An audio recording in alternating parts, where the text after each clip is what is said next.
বং দর্পণ বিনোদন সবার জন্য।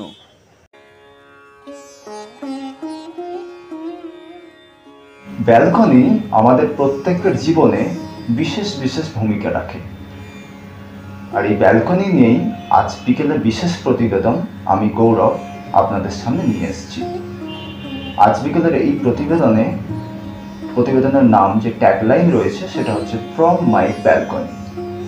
আপনারা নিশ্চয়ই ভাবছেন হঠাৎ করে আজকে এই বিকেলের আড্ডায় ব্যালকনিকে টেনে আনা কেন হচ্ছে। ভাবুন, এই ব্যালকনিতে কিন্তু আমাদের অনেকটা সময়, জীবনের অনেকটা সময় অনেকভাবে বিভিন্ন বয়সে কাটে। আর এই ব্যালকনির সাথে কিন্তু ছবি আঁকারও একটা ওতপ্রোত সম্পর্ক অনেক শিল্পীরই থাকে। তার মধ্যে একজন শিল্পী তার পঞ্চম একক প্রদর্শনী সাজিয়ে তুলেছেন এই ফ্রম মাই ব্যালকনি এই ট্যাগলাইনের ওপর। এবারে বুঝতে পারছেন এই ফ্রম মাই ব্যালকনির ওপরে আমরা কেন আজকে বিশেষ এই প্রতিবেদন আপনাদের সামনে নিয়ে এসেছি। এই ব্যালকনি নিয়ে যিনি আমাদের তার একটা পঞ্চম একক প্রদর্শনী নিয়ে আসতে চলেছেন। এই প্রদর্শনী আপনারা আলতামিরা আর্ট গ্যালারিতে দেখতে পাবেন আগামী 28শে জুন থেকে 30শে জুন অবধি দুপুর 2টা থেকে রাত 8টা। তবে চিত্রশিল্পীর নাম কি? আপনাদের সাথে এতক্ষণ আমি এত কথা বলে যাচ্ছি, কিন্তু এখনো পর্যন্ত আপনাদেরকে চিত্রশিল্পীর নামটাই বললাম না। আপনারা ভাবছেন চিত্রশিল্পীর নামটা কি, কে আঁকছে ছবিগুলো, কে নতুনভাবে এই ব্যালকনিকে রিপ্রেজেন্ট করছে এবং তার নামটা কি আপনারা অবশ্যই জানতে চান। হ্যাঁ, অবশ্যই আমারও দায়িত্ব আপনাদেরকে সেই নামটা জানিয়ে দেওয়া এবং কে এই কাজটা করছে তার সাথে আপনাদের পরিচয় করিয়ে দেওয়া। তবে এটুকু বলে রাখি, এই শিল্পীকে কিন্তু আমাদের চ্যানেলে আমরা আজ বিকেলের প্রোগ্রামে এর আগেও আপনারা দেখেছেন একটা টক শোতে। এই শিল্পী হচ্ছেন আমাদের সিনিয়র আর্টিস্ট চিত্রশিল্পী গার্গী বোস। গার্গীদি নমস্কার। আমাদের চ্যানেলে আপনাকে স্বাগত। আপনার যে পঞ্চম একক প্রদর্শনীটি হতে চলেছে আলতামিরা আর্ট গ্যালারিতে, সেই বিষয়ে আমরা একটা প্রিভিউ আলোচনা আপনার সাথে আজকে করছি আজ বিকেলের আড্ডায়। তো আপনার এই যে এক্সিবিশন তার নাম হচ্ছে ফ্রম মাই ব্যালকনি। এই নামকরণটা তুমি কেন চুজ করেছো এবং কিভাবে, মানে এর সাথে এক্সিবিশনের তোমার যে পঞ্চম 16 এক্সিবিশন তার সাথে সম্পর্কটা? ফ্রম মাই ব্যালকনি বলতে আমি মিন করে যে এই ব্যালকনিতে যে যারা রেগুলার আসা যাওয়া করে, মানে আমাদের ছোট ছোট পাখিরা, তাদেরকে আমি মিন করেছি। আর ওরা আসাতে আমার যে কি ভালো লাগে সেটা আমি ভাষায় বোঝাতে পারবো না। ওদেরকে আমি খেতে দিই, জল দিই, তো আমার বাড়ির লোকেরা সকলেই ওদেরকে নিয়ে ব্যস্ত থাকে। তো সেই জন্য আমার ওদের আসা যাওয়ার উপরে আমি ওদের ছবি তুলি, তারপরে সেই ছবিগুলোকে আঁকি এবং এঁকে আমি সেই দিয়ে এক্সিবিশন করি এবং ওই ছবি আমার সেলও হয় খুব।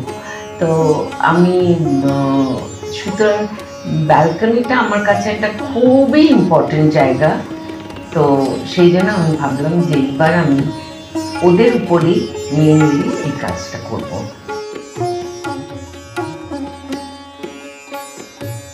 মানে এবারে তোমার যে 16 এক্সিবিশনটা হচ্ছে তাতে মূলত আমরা তোমার এই যে পাখির সাথে তোমার যে সংসার তারই একটা রিফ্লেকশন তোমার এই এক্সিবিশনে আমরা দেখতে পাবো। তো এই তোমার তো আগে আমরা যে এক্সিবিশনগুলো দেখেছি তাতে মূলত আমরা ইন্ডিয়ান স্টাইল পেন্টিং এবং ওয়াশের কাজ দেখেছি। তো এই যে প্রদর্শনীটা আনতে চলেছ আগামী 28শে জুন, তো এই এক্সিবিশনে আমরা কী রকমের কাজ দেখছি? আচ্ছা, এখানে তো আমি ইন্ডিয়ান পেন্টিং বলতে তো একটু মাইথোলজিক্যাল, একটু পৌরাণিক গল্পের উপরে হয়। তাই এখানে হচ্ছে বেশিরভাগই যেহেতু পাখির উপরে, তাই জন্য এখানে ও ইন্ডিয়ান স্টাইল নেই। তবে হ্যাঁ, ওয়াশের কাজ রয়েছে এবং ওয়াটার কালার রয়েছে, কারণ টাইম ভীষণ শর্ট। এই মাসেই আমরা 8 তারিখে প্রায় ঠিক করেছি যে এক্সিবিশনটা করব। সুতরাং ওই 8 তারিখের পরে আমার কাছে আর কতটুকু টাইম, সেই টাইমে কার্ড তৈরি, ফ্লেক্স তৈরি সমস্ত কাজ আছে। তারপরে ফ্রেম করা, এই করা, অনেকগুলো কাজ তো, তাই জন্য আমি অত টাইম দিতে পারিনি ওয়াশের উপরে। কিছু ছবি তো অফকোর্স ওয়াশের উপরে আছে, আর আছে ওয়াটার কালারের উপরে। আচ্ছা, তো এই যে আমরা এক্সিবিশনটা দেখছি, তাহলে মোটামুটি ওয়াশ এবং ওয়াটার কালার মিলিয়ে আমরা শোটা দেখছি। এই শোতে তুমি যে ব্যালকনিকে রিপ্রেজেন্ট করছো, এটা তুমি কি মানে কিভাবে রিপ্রেজেন্ট করছো তোমার ব্যালকনিকে? না, ব্যালকনিটাতে আমি যেরকম পাখি দেখি, তাছাড়াও তো বারান্দা থেকে আমরা অনেক কিছু জিনিস দেখতে পারি। যেমন লোকরা যাচ্ছে, গাছ আছে, গাছের সামনে নানান রকম অ্যাক্টিভিটিস হচ্ছে, এই সমস্তগুলো। তো সেই সবের উপরে আমি সেই কনসেপ্টটাকে নিয়ে আমি আমার মতন করে ছবি করেছি। মানে একটা লোক যে যাচ্ছে, সে সেই পোশাকেই যাচ্ছে তা নয়, কিন্তু ওই লোকরা যাচ্ছে, তাদেরকে কিছু আমার আইডিয়া থেকে তাদেরকে মানে বাস্তব দৃশ্যপট থেকে তুমি তার নির্যাসটুকু সংগ্রহ করে তুমি তোমার ছবিকে সেটা দিয়েছো বা রিফ্লেক্ট করেছো তোমার ছবিতে, এবং তার দৌলতে তোমার ছবির মধ্যে একটা নিজস্ব ফর্মে তোমার ছবি তৈরি হয়েছে।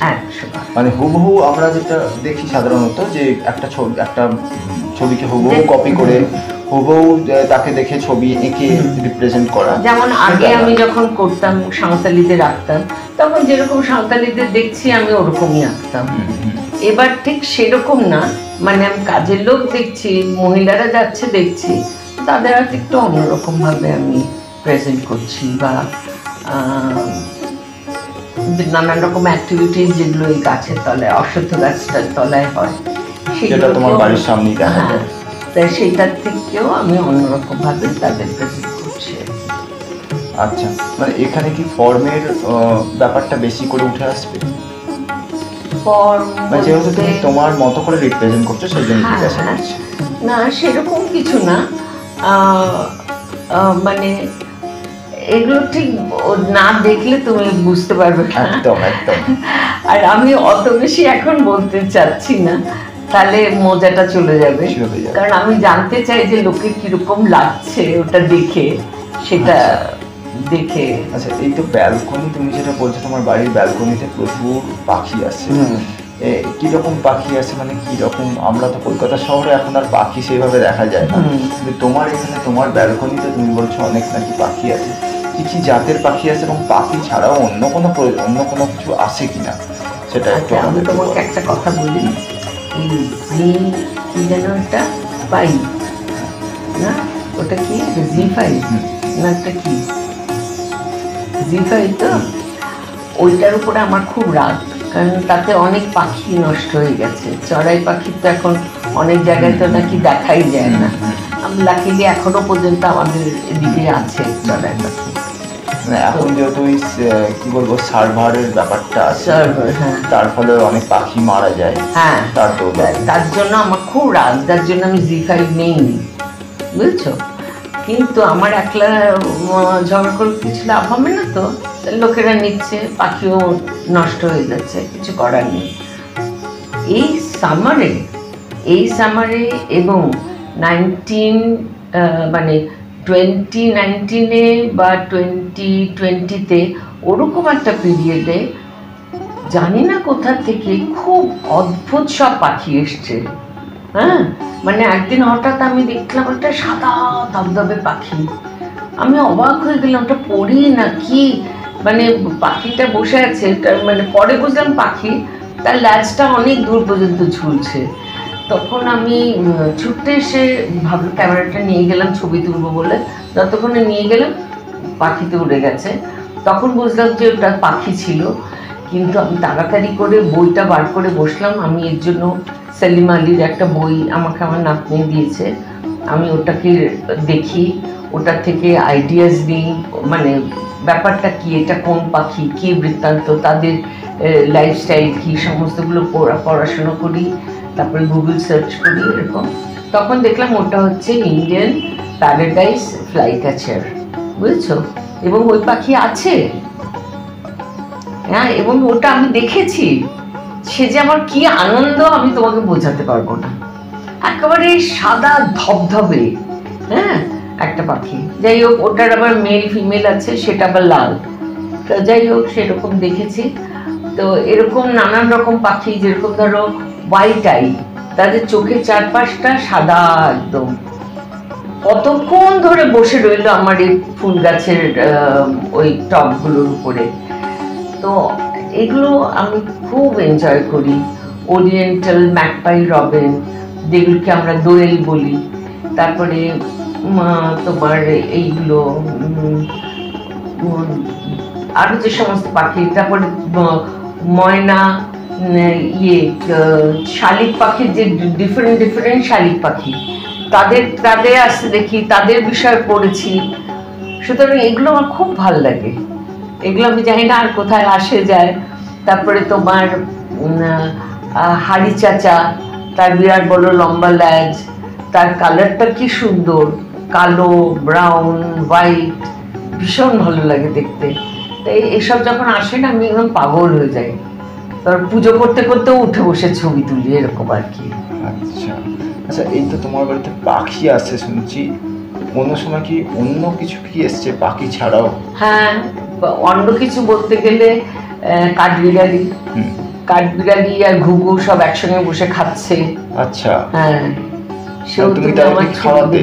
তুমি তাদেরকে খাওয়াতে? হ্যাঁ, যেমন ধরো আমি খাবার দিই, তো দেখেছি আমি যে ঘুঘু কাঠবিড়ালি সব একসঙ্গে খাচ্ছে, ছবি তুলে রাখি, পরে এঁকেছি। আচ্ছা আচ্ছা, যখন ছবি তুলতে যাও এই কাঠবিড়ালি পালিয়ে যায় না? হ্যাঁ, কাঠবিড়ালি কেন, পাখিরা পালিয়ে যায়। পাখিরা তো মানে আমাকে নড়তে দেখলেই পালিয়ে যায়।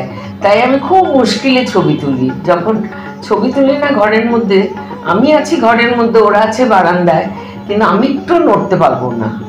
সেই বেকা তারা পজিশনে কোনো রকমে ওদের ছবিটা তুলি আর কি। আচ্ছা, সেই পাখিদের মধ্যে কোন পাখিকে আপনার খুব স্মার্ট মনে হয়? কাক। কেন?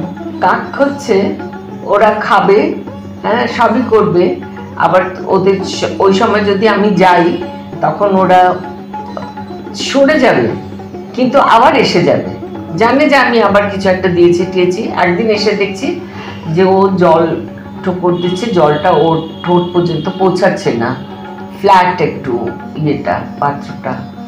তো আমি তাড়াতাড়ি করে একটা উঁচু পাত্র নিয়ে গেছি, যে ওকে এইটা দিলে ও জলটা খেতে পারবে। ও কিন্তু উড়ে গেল, কিন্তু ঠিক আবার এসে আবার ওখান থেকে জল খেলো। আর যদি কাকড়া যদি দেখে যে কোনো বাসন খালি রয়েছে, ওরা টেনে টেনে টেনে টেনে ওটা গ্রিলের বাইরে নিয়ে যায়, এবং জানি না কেন ওখানে ওদের কোনো বাসা আছে বা কিছু আছে, ওই নারকেল গাছের উপরে ওটাকে নিয়ে চলে যায়। আচ্ছা, ওটা ওরা থালা তো যথেষ্ট ভারী, সেটাকে নিয়ে যাবে কি? না, এই যে থালা না, এই যে তোমার গোল গোল বাটি, সাদা বাটিগুলো। আচ্ছা আচ্ছা, প্লাস্টিকের বাটিগুলো আচ্ছা, ও নিয়ে চলে যাবে ওখানটায়। আচ্ছা, নিয়ে চলে যাবে এবং তারপর আর তো ওটা ফেরত পাবো না, ওটা গেল। কিন্তু তোমার এটাতেই খুব মজা লাগে। হ্যাঁ, খুব ভালো লাগে। আচ্ছা, এই যে তুমি এছাড়াও এই যে পাখি তো তোমার ক্যানভাসে উঠে আসছে শুনছি, এছাড়াও কি আরো কোনো কিছু যেটা তুমি ব্যালকনি থেকে দেখো, তোমার আশপাশে কোনো কিছু ঘটে চলেছে বা সেরকম কিছু কি তোমার এই এক্সিবিশনে উঠে আসছে? ব্যালকনিতে দাঁড়ালে তো অনেক কিছুই দেখা যায়। যেমন আমার যে অশ্বত্থ গাছ আছে, অশ্বত্থ গাছের নিচে অনেক কিছু অ্যাক্টিভিটিস হয়। তবে হ্যাঁ, যে অ্যাক্টিভিটিটা হয়তো একটা ছোট্ট আকারে হয়, আমি হয়তো ওটাকে একটু ইলাবোরেটলি এঁকেছি। সেটা অত ইলাবোরেটলি হয় না, কিন্তু আমি এঁকেছি এরকম হয়, কারণ তাহলে কনসেপ্টটা তৈরি হবে সুন্দরভাবে, প্রেজেন্টেশনটা ভালো হবে, সবাই দেখলে বুঝবে যে একটা পুজো হচ্ছে। কারণ ওরা তো আসে, একটা ধূপ জ্বালায়, একটা দীপ জ্বালায়, একটু পুজো করে নমস্কার করে চলে যায়, কিন্তু আমি ওটাকে একটু বড় করে করেছি। আচ্ছা, অশ্বত্থ গাছ তোমার কি এই এক্সিবিশনের পেন্টিং এ কোনোভাবে আসছে? আসছে। এটা কি একেবারে নর্মাল আমরা অশ্বত্থ গাছকে যেরকম ভাবে দেখি সেইভাবেই আসছে, না ওর একটা আলাদা ফর্মে আসছে? না, ওটা ওরকম আসছে, নাহলে তো অশ্বত্থ গাছ বলে চেনা যাবে না। অশ্বত্থ গাছই আসছে, কিন্তু তার সামনে যে অ্যাক্টিভিটিগুলো, সেগুলো ওই অ্যাক্টিভিটিগুলো একটু শর্ট আর একটু তাড়াতাড়ি করে হয়ে যায়, আমি সেটাকে একটু এলাবোরেটলি দেখিয়েছি। আচ্ছা, তো তুমি বলছো এখানে তুমি এই এক্সিবিশনে যেটা করছো, তোমার যে মানুষটাকে তুমি যেভাবে দেখছো সেভাবে তুমি মানুষকে না দেখিয়ে তুমি তোমার মতো করে দেখাতে চাইছো। তাহলে এই যে কম্পোজিশনের ব্যাপারটা তুমি বললে এতক্ষণ ধরে আলোচনা হচ্ছিল, সেটাও কি সেভাবেই তুমি দেখাচ্ছ? সেভাবে দেখাচ্ছে। যেমন ধরো এখানে নানান রকমের ফেরিয়ালারা আসে, আমি ফেরিয়ালাই দেখাচ্ছি, কিন্তু হয়তো ওই ফেরিয়ালাকেই দেখাচ্ছি না, হয়তো অন্য কোনো ফেরিয়ালা অন্য কোনো ভাবে রয়েছে তাকে করেছি। সেটা দেখলে বুঝবে যে এটা হ্যাঁ এখানে ফেরিয়ালা আসে, এখানে এই এই জিনিস বিক্রি হয়, এরকম আর কি। আচ্ছা, আর তো ডিটেলে আর বলবো না। হ্যাঁ, তাহলে তো সেই মজাটাই নষ্ট হয়ে যাবে, গ্যালারিতে গিয়ে মানুষের সেই দেখার ইন্টারেস্টটা। কারণ আমি দেখতে চাই যে সবার গিয়ে সেটা ভালো লাগে কিনা, কারণ সবাই তো যায় গ্যালারিতে, পরপর পরপর ছবি টাঙানো আছে, একটার পর একটা ছবি দেখলো, দেখে একটা ভালো মন্দ কিছু একটা বললো। কিন্তু এবার যেরকম একটা আইডিয়া দিয়ে আমি ছবিটা করছি, সেটা দেখে তখন তাদের কি রিয়াকশন হয়। কারণ দু একজনকে যেটুকুনি তোমাকে বলেছি সেইটুকুনি দু একজন আমাকে নানান রকম প্রশ্নের উত্তরে আমি যেটুকুনি দিয়েছি, তাতে তারা বলছে ও বাবা তাহলে তো যেতেই হবে, এরকম একটা ব্যাপার।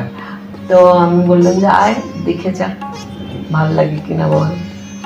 গার্গীদির বাড়িতে আমি আজকে এসেছি, গার্গীদির বাড়িতেই আড্ডাটা চলছে, মানে বিশেষ প্রতিবেদনের এই ফ্রম মাই ব্যালকনির আড্ডা। আমি অবধারিতভাবে সেই মানে গার্গীদির কিছু ছবি আমি এখনো দেখিনি যে এক্সিবিশনে যেগুলো যাবে, তবে কাঠবেড়ালির ছবিটা আমি দেখেছি, যদিও সেটা এক্সিবিশনে থাকছে না। থাকছে? আচ্ছা, সেটাও থাকছে।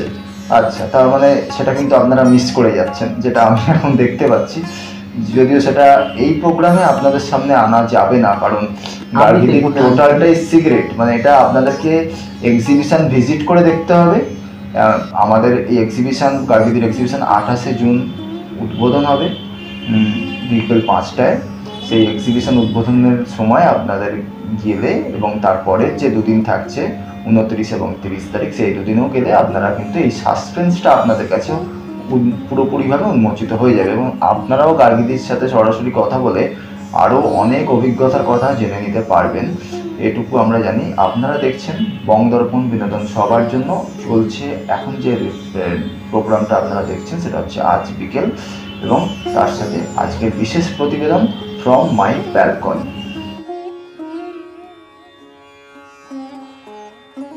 ফ্রম মাই ব্যালকনি গার্গীদির এই এক্সিবিশনের ট্যাগলাইন বলতে পারেন। তো ট্যাগলাইন যেহেতু ব্যালকনি, ব্যালকনি কিন্তু আমাদের প্রত্যেকের জীবনে বিভিন্ন রকমভাবে জড়িত। বিভিন্ন বয়সে ব্যালকনি কিন্তু বিভিন্নভাবে মানুষের জীবনে আছে। একজন একদম স্কুল পড়ুয়া বাচ্চা ছেলে, তার কাছে যেরকম ব্যালকনি একটা আলাদা মাত্রা পায়, সেরকমভাবে যে হয়তো একটু উঁচু ক্লাসে পড়ছে, ক্লাস 8, 9, 10, 11, 12, তাদের কাছেও কিন্তু ব্যালকনি একটা অন্য মাত্রা পায়। আবার যারা সেই সময়টা পেরিয়ে কলেজে চলে আসছে, সেই সময় কিন্তু ব্যালকনি একটা বিশেষ ভূমিকা পালন করে। তারপরেও যদি 30 বছর পেরিয়ে 30 থেকে 40, সেই সময়ও ব্যালকনি একটা তার নিজস্ব গুরুত্ব কিন্তু মানুষের জীবনে রাখে। এই বয়সটা পের করে গেলেও যখন মানুষ 50-60-এর দিকে ঝোঁকে, তখনও কিন্তু মানুষের জীবনে সেই ব্যালকনি আর এক রকমভাবে নিজেকে রিপ্রেজেন্ট করে। আচ্ছা গার্গীদি, আপনাদের তোমার যে এক্সিবিশনটা হচ্ছে, এই এক্সিবিশনে তুমি তোমার এই সারা জীবনের যে ব্যালকনিকে কিভাবে দেখেছো? প্রথম কথা, আমার এই বাড়িতে আসার আগে পর্যন্ত, এটা আমার নিজের ফ্ল্যাট, এই ফ্ল্যাটটাতে আসার আগে পর্যন্ত আমাদের কোনো ব্যালকনি ছিল না। সবসময় আমরা একতলায় থেকেছি, সে দিল্লিতেও থেকেছি একতলায়, যেখানেই থেকেছি একতলায় থেকেছি। তো এখন এখানে এসে ব্যালকনিটা পেয়ে আমার প্রচণ্ড ভাল লাগে। হ্যাঁ, এক তো এখানে সামনে অত বড় গাছ আছে, অশ্বত্থ গাছ আছে, তাতে নানান রকমের পাখি বসে। একটা পাখির এখন আমি প্রত্যেকটা পাখির ডাক চিনি, কোন পাখি বসেছে। যে পাখিটা ডাকে, হ্যাঁ, ওরা কি বলে তুমি বুঝতে পারো? সেটা একেবারেই বুঝি না। খালি একটা ঘটনা আমি তোমাকে বলতে পারি, সেটা খুব সুন্দর ঘটনা। সেটা হচ্ছে একদিন দেখছি একটা কোকিল ডাকছে, আরেকটা অন্যভাবে একটা ডাক, ও ডাকলেই আরেকটা ডাক আসছে। তখন আমি বুঝলাম যে এরা কথোপকথন একে করছে, অপরের সাথে কথোপকথন। কিছু বলছে, কিছু উত্তর আসছে। তখন আমি খুব খোঁজার চেষ্টা করলাম, কিন্তু খুঁজে পাওয়া যায় না, ওরা চুপ ঢেকে ঢেকে বসে, তো গোপনে বসে। তারপরে কিছুক্ষণ পরে রিয়েলাইজ করলাম যে একটা মেয়ে কোকিল, একটা মেল কোকিল, মানে একটা পুরুষ কোকিল, দুজনে ওরা কথাবার্তা বলছে। আচ্ছা। এবং তুমি অবাক হয়ে যাবে, ওরা ওদেরকে মানে পুরো ঘটনাটা দেখলাম যে ওরা ওদের মিটিং হলো, মিটিংয়ের পরে ওরা গিয়ে বসলো, তারপরে একটা ফল নিয়ে ওই মেয়েটা ছেলেটাকে খাওয়ালো। আচ্ছা, বুঝলে? আচ্ছা আচ্ছা, খাওয়ালো, খুব ইন্টারেস্টিং। হ্যাঁ খাওয়ালো, এবং তারপরে সে উড়ে গেল। বুঝলে, এটা একদম পুরো পিকচারটা আমি দেখেছিলাম। মানে এত সুন্দর রিলেশন বোধহয় একটা মানুষের সাথে একটা মানুষের আজকের দিনে হয় না। আমি এরকম দুটো ঘটনা আমি যেটা নিজে দেখেছি, একটা টুনটুনি পাখির আর একটা এটা। তো এটা আমি তখন আমি তো ভালো লিখতে পারি না বা বলতেও পারি না। আমি একজন আমার দিদি আছেন, ওনাকে বন্দনাদিকে বললাম যে আপনি একটা লিখে দিন এটা। উনি আমাকে খুব সুন্দর করে লিখে দিয়েছেন। আমার ইচ্ছা আছে এটা ওখানে রাখার, এক্সিবিশনেও রাখার। দেখি যদি পরে কেউ, কিন্তু হাতে লেখা ওটা। সেই বন্দনা দেখি এক্সিবিশনে থাকছেন না, ওনার অপারেশন হয়েছে, কালকে একটা অপারেশন হয়েছে, আচ্ছা। তাই উনি থাকতে পারবেন না, নাহলে থাকতেন। উনি যদিও 90 ঊর্ধ্বে, কিন্তু উনি ভীষণ উৎসাহী। তো যাই হোক, তো উনি এই গল্পটা পুরো আমাকে লিখে দিয়েছেন এবং কবিতার আকারেও লিখে দিয়েছেন। আমরা এরকম একটা ডকুমেন্টারি দেখেছিলাম কোথাও একটা, যে তাতে দেখা যাচ্ছে এই যে পাখিদেরও তো নিজস্ব ভাষা আছে, তারা যে ভাষায় কথা বলে সেই ভাষাটা একটা মানুষ প্রজাতি রপ্ত করেছে। বিভিন্ন প্রজাতির ভাষা, রক্ত, একটা প্রজাতির মানুষ গোষ্ঠী, সেটা এদেশীয় নয়, অন্য কোনো দেশে, বিদেশে। এবং তারা একে অপরের সাথে সেই ভাষায় কিন্তু কথা বলে, বিভিন্ন রকম পাখির ডাককে নকল করে কথা বলে। তাদের ভাষা আর কিন্তু আমরা যেরকম কথা বলছি, তারা সেই মানুষগুলো কিন্তু সেই ভাষাতে কথা বলে অভ্যস্ত। মানে তুমি দেখলে বুঝতে পারবে না পাখি ডাকছে, যদি মানুষকে দেখো তাহলেই বুঝতে পারবে যে মানুষ এইভাবে কথা বলছে। আদারওয়াইজ তুমি ভাববে যে এটা কি পাখির ডাক, কিন্তু অ্যাকচুয়ালি ওটা পাখির ডাক না। তো এরকমও ঘটনা আমাদের পৃথিবীতে বিরল ঘটনা রয়েছে। তো আবার একটু প্রসঙ্গে ফিরে আসি, ফ্রম মাই ব্যালকনি, তোমার জীবনের ব্যালকনি কিরকম ভাবে ফিরে ফিরে এসছে? এই তো এরকম ভাবেই এসছে, ঘুরে গেল মানে পাখিতে। মানে একটা মানুষ তো এক একটা রকম বয়সে এক রকম ভাবে তার কাছে, যেমন ধরো যখন কোনো কিছু এখান দিয়ে যায়, আমি সেটা দেখার জন্য ছুটতে যাই। কেউ বাজনা বাজিয়ে যাচ্ছে, কেউ ভোট প্রচারে যাচ্ছে, কেউ অন্য না বিয়ে বাড়িতে যাচ্ছে, নানান কিছু প্রোগ্রামগুলো আমি দেখি। তো ওটা দেখতে আমার খুব ভালো লাগে।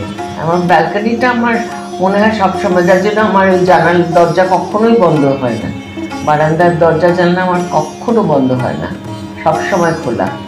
সে হাজার গরম হোক, শীত হোক, বর্ষা হোক, যাই হোক, ওটা খোলা থাকে। আচ্ছা, মানে আমাদের তো অ্যাকচুয়ালি আমরা তো গ্রীষ্মপ্রধান দেশ, আর আমাদের কলকাতার যে ক্লাইমেট তাতে কিন্তু মানে কখনো গরম, কখনো বর্ষা, কখনো শীত। তো এই যে ঋতু পরিবর্তন, এটা তুমি তোমার ব্যালকনিতে দাঁড়িয়ে, এবং সময়ের পরিবর্তন, এটা তুমি তোমার ব্যালকনিতে দাঁড়িয়ে কিভাবে ফেস করো? বৃষ্টির সময় বর্ষা হয়, জল পড়ে, ভিজে যায়।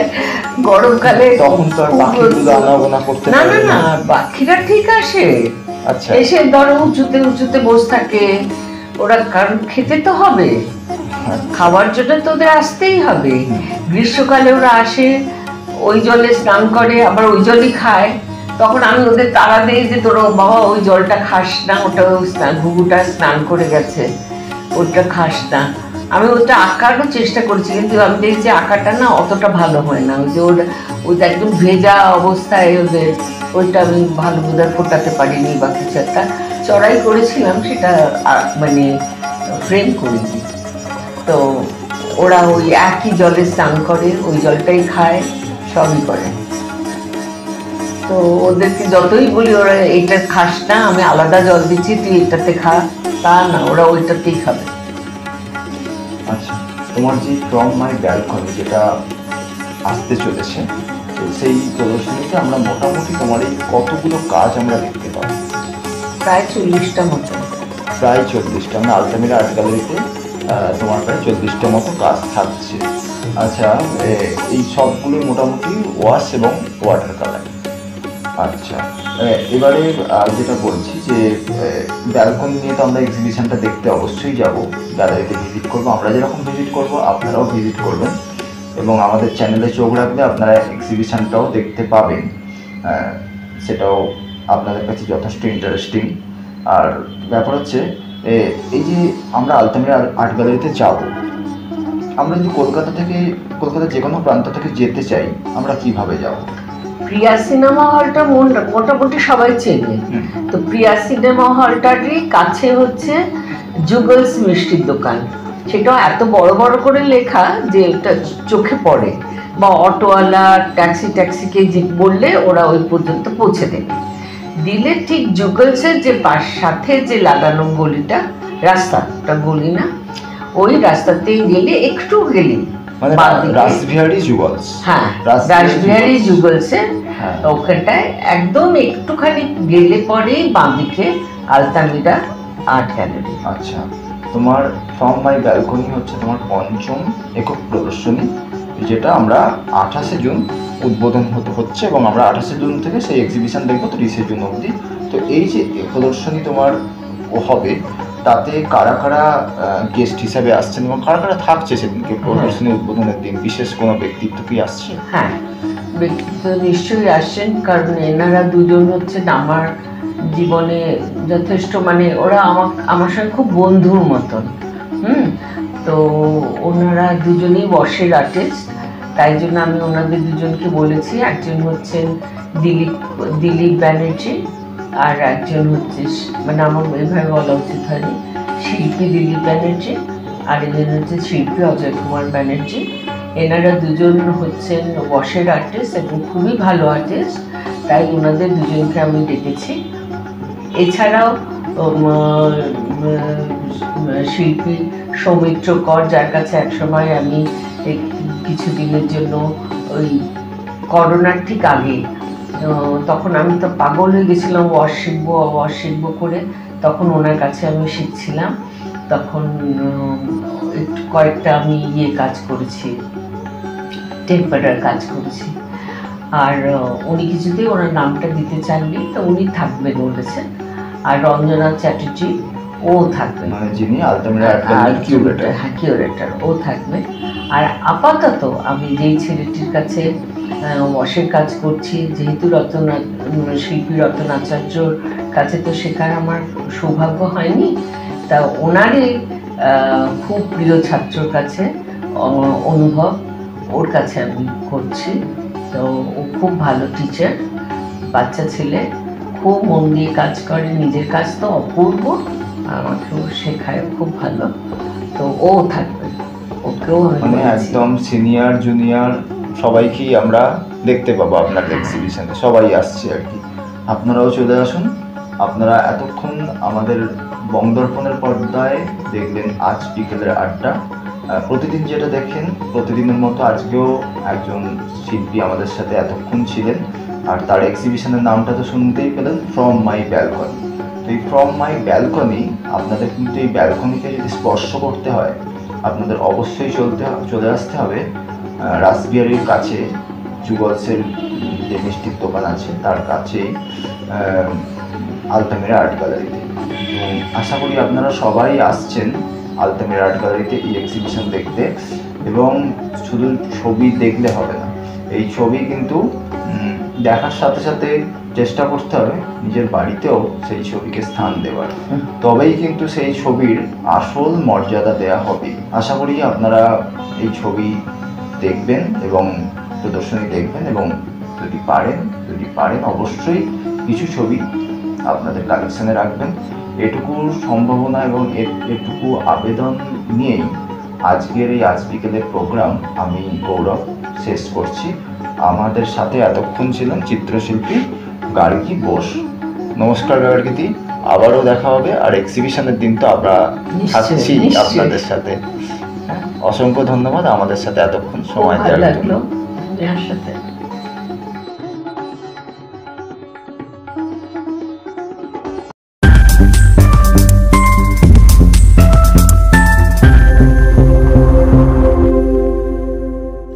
বং দর্পণ, বিনোদন সবার জন্য।